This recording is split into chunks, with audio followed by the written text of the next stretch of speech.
खूबसूरत वो कितने पल थे, तेरी बाहों में हम कल थे। किस खता पे खफा हो गया, क्यों जुदा हो गया, बेवफा हो गया। तू जुदा हो गया, बेवफा हो गया।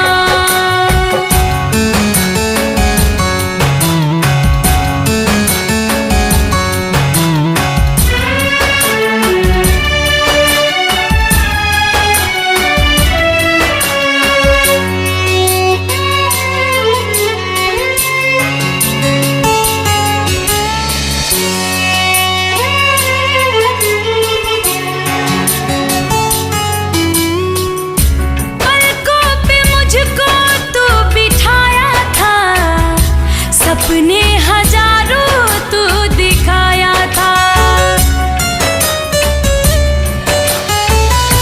क्यों आज मेरी याद आए ना। मेरी सूरत भी तुझको भाए ना। मेरा प्यार मुझे लौटा दे, वो करार मुझे लौटा दे। मेरा प्यार मुझे लौटा दे, वो करार मुझे लौटा दे। दर्द दे कर दफा हो गया, क्यों जुदा हो गया, बेवफा हो गया। तू जुदा हो गया, बेवफा हो गया।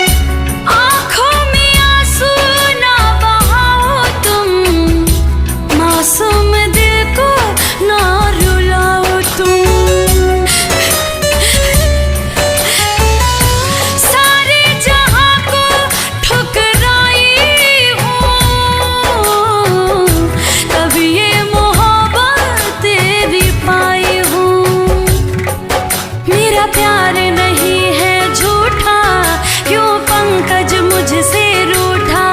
मेरा प्यार नहीं है झूठा, क्यों पंकज मुझसे रूठा। अब तो सब कुछ तेरा हो गया, क्यों जुदा